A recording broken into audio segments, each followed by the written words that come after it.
o qual eu não conseguia passar, porque as águas eram profundas, águas para se nadar, um rio pelo qual não se podia passar. E ele me disse: filho do homem, tu viste isto?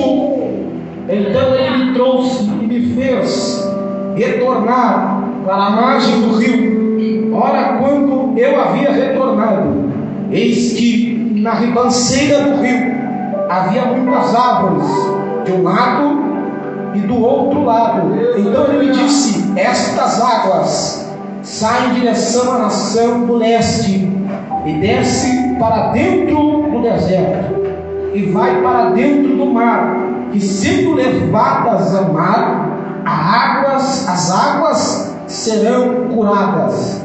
E sucederá que cada coisa que vive, que se move para onde quer que os rios venham, viverá.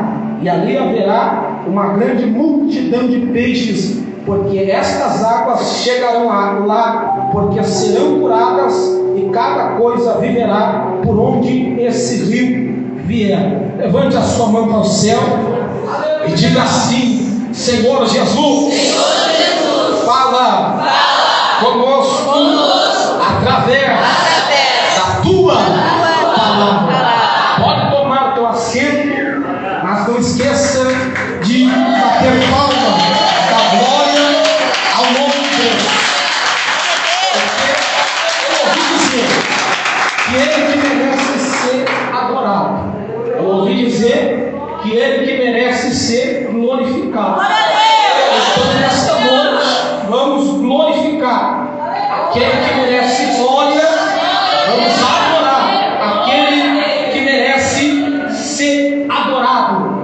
Livro do profeta Ezequiel, um dos profetas maiores da palavra de Deus, que nos diz a palavra do Senhor, que foi um grande profeta do Senhor, que foi profeta em um determinado período de grande rebeldia da nação e do povo de Israel. Livro de Ezequiel, escrito aproximadamente no ano 590 AC a.C. E Ezequiel foi um grande homem de Deus. Para o capítulo 2, você vai ver Deus chamando Ezequiel: põe de pé. Porque quando Deus chama alguém, Deus ele manda se colocar de pé. Não tem como fazer a obra sentar, tem que estar de pé. A Bíblia nos diz que sabemos que se sabe que cada profeta maior, como Ezequiel, tinha a sua particularidade, tinha aquilo que o Senhor havia colocado em sua vida. Isaías teve a sua. Isaías foi o profeta que mais falou acerca do nosso Senhor e Salvador Jesus Cristo. Não é por acaso que Isaías vai ser conhecido como profeta messiânico, porque ele falou acerca do Messias. Tanto Jeremias, também Jeremias, ele foi um homem que falou, que mostrou seu sofrimento em meio ao povo, à nação de Israel. É por isso que ele vai ter também a sua particularidade. Ele vai ser conhecido como profeta chorando, profeta das lágrimas. E Ezequiel não vai ser a mesma forma. Do mesmo modo, Ezequiel ele tinha a sua. Ezequiel foi um profeta que profetizou em meio a um período de rebeldia. A nação de Israel estava caída, a nação de Israel estava morta, mas Ezequiel ele trouxe um grande avivamento àquela nação através de suas visões, através de suas parábolas. Então podemos dizer que a particularidade de Ezequiel era o avivamento. Ezequiel, o profeta do avivamento.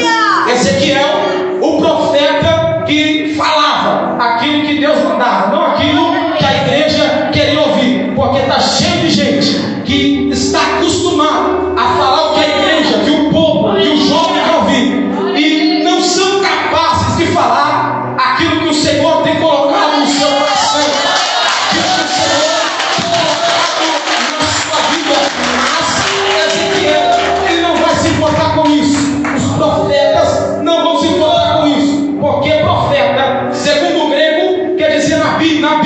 significa porta-voz, boca de Deus.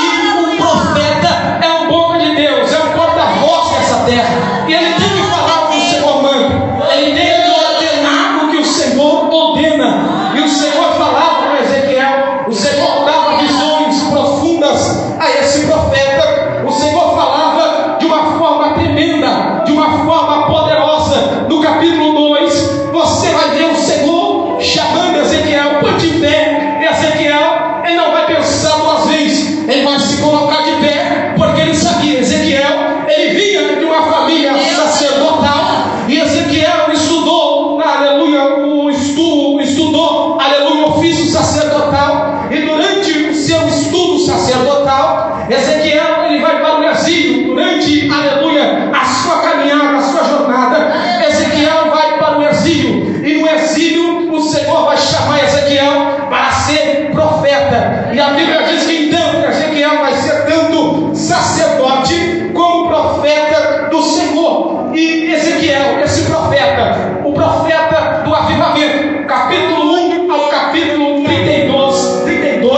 nós vemos algumas profecias que Ezequiel profetizou, que foram tremendas, foram poderosas. Mas o capítulo 33 ao capítulo 48, nós vemos um avivamento no meio da nação de Israel. Já começa por lá, no capítulo 37, quando nós vemos a visão daquele vale onde estava cheio de ossos. Mas quando Ezequiel profetiza o Espírito Santo de Deus, a Bíblia diz que aquele osso, aquela nação, ela se ergue. Não havia nervo, não havia, aleluia, carne, só havia osso. Mas quando Ezequiel profetiza o Espírito Santo sobre a nação, aquela nação se põe em pé, aquela nação se ergue de novo, aquela nação que estava caída, é a nação de Israel, que estava caída por causa do pecado, que estava caída por causa da idolatria, que estava caída por falta de obediência à palavra do Senhor. E agora nós vemos Ezequiel, mais um avivamento, o rio do avivamento, as águas do avivamento. Nós vemos um ribeiro, nós vemos uma fonte de água que jorrava, e onde esse rio, esse ribeiro passava, a Bíblia diz que aquilo que estava morto tornava aquela vida, aquilo que estava caído se colocava de pé. Era aquele rio que levava a vida, segundo alguns estudiosos eruditos da palavra do Senhor. Esse rio simboliza a presença do Espírito Santo, simboliza a glória do Espírito Santo, porque desde lá em Gênesis, o Espírito Santo, ele já tinha uma ligação, uma conexão com o Espírito, desde lá, da Bíblia, daquela palavra Merachefete, que segundo o grego, o Espírito Santo que pairava sobre as águas. É porque havia uma conexão, havia, aleluia, uma ligação entre o Espírito Santo e a água. É por isso que alguns eruditos vão dizer que esse Espírito, essas águas, é, aleluia, um simbolismo do Espírito Santo de Deus que levava a vida. Esse Espírito é o Espírito que dá vida.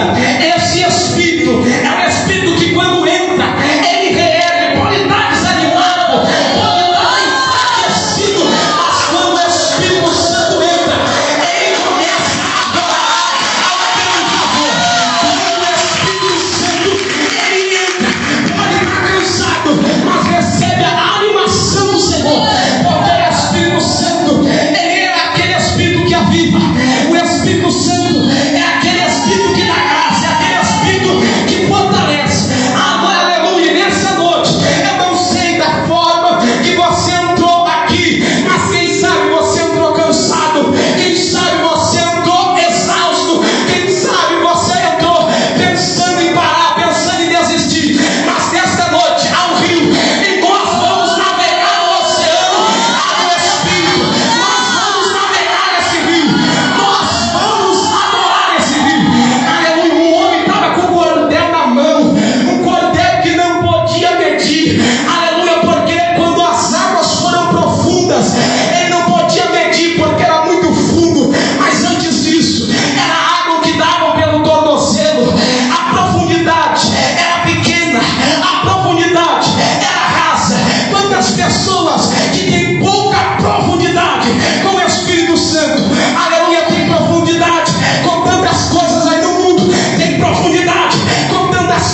Toda a terra está cheia da sua glória. A Bíblia diz: tudo que ligardes na terra será ligado no céu. Quando você manda a glória para cima, a glória que vem para baixo. Você manda para lá e manda para cá. E quando você está mandando glória, Deus está batizando. Eu não sei o que você veio buscar de Deus, mas a palavra de Deus já está soltando labaredas de fogo. Eu não sei se você é batizado com o Espírito, mas a palavra de Deus vai batizar alguém aqui. Eu não sei se você foi renovado, se você, aleluia, está cheio, mas a palavra de Deus vai encher alguém aqui. Ele vai encher alguém, ele vai encher alguém, ele vai separar alguém. Da mesma forma que ele separou Ezequiel, ele me separou. Da mesma forma que ele ungiu Ezequiel, ele me ungiu. Da mesma forma que ele escolheu Ezequiel, ele me escolheu.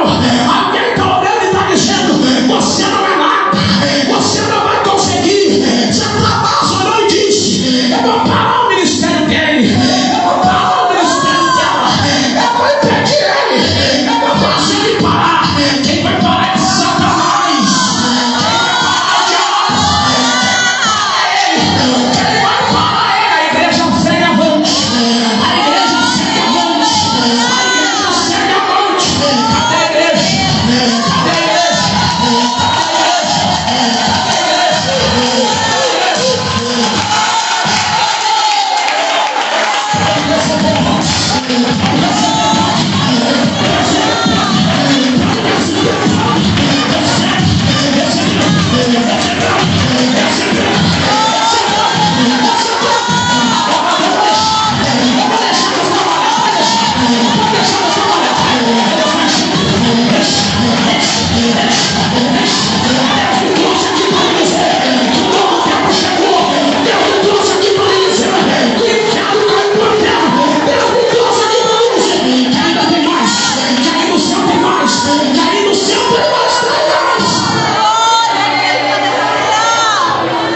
Ele se levanta da direita, ele se levanta da esquerda, ele vem da retaguarda, mas ele não atinge a igreja, ele não atinge o povo, porque aquele que toca em você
do Senhor lá no céu. Glória a Deus, aleluia.